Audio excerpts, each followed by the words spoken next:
दक्षिण कांडलानि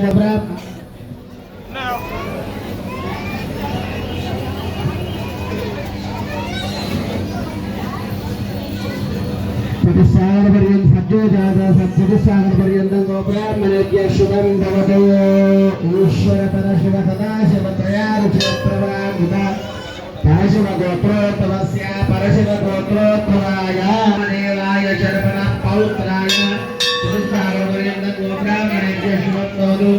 ईश्वर सदाशिव परशिव त्रयारुक्षेत्रवादिता परशिव गोत्रोत्तमस्य परशिव गोत्रोत्तमाय చూసి వాళ్ళ యొక్క నడవడి భగవంతుడు కూడా మనకే కాదు అంటే భగవంతుడు తాను నడక నడిచి మనల్ని నడవమన్నాడు. ఆయన కూడా కంకణాలు కట్టినాం,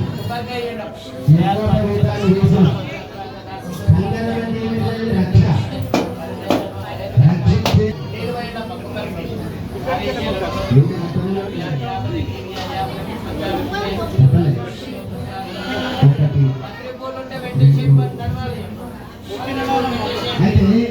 నిరాకార సహకార పరమోహ విభవ అంతర్యామినః భగవంతుడు ఎప్పుడూ మనలో ఉండేటువంటి వాడే. నిరాకారంలో ఉంటాడు, సహకార రూపంలో ఉంటాడు. మనకి ఆపద వచ్చినాడు ఎవరైనా వచ్చి మనల్ని కాపాడతామని ఏమంటాం? అయ్యా దేవుడు ఇంకా వచ్చి కాపాడమంటాం. వచ్చినవాడు భగవంతుడు అవుతాడా?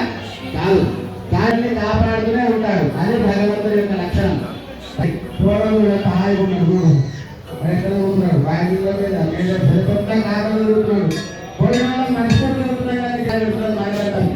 మనకి ఏం కష్టాలు లేవు. కష్టమే పనమే కాదు మనది. సాక్షాత్తు కన్న తండ్రి, సాక్షాత్తు కన్న తండ్రి ఎన్ని కష్టాలు పెట్టాడు.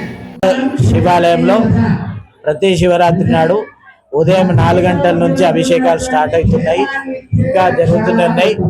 ఇది ప్రత్యేకంగా ఈ శివరాత్రి నాడు అధిక సంఖ్యలో భక్తులు పాల్గొంటారు. తర్వాత రేపటి కార్యక్రమంలో అన్నదాన కార్యక్రమం కూడా ఉంటది.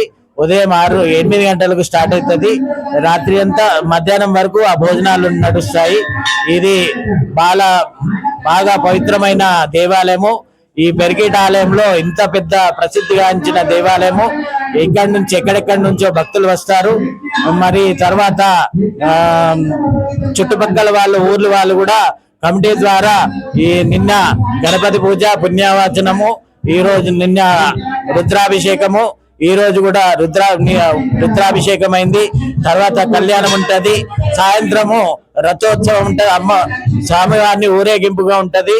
ఇది మళ్ళీ సాయంత్రము రాత్రి 12 గంటలకు నిషి పూజ కార్యక్రమం ఉంటది.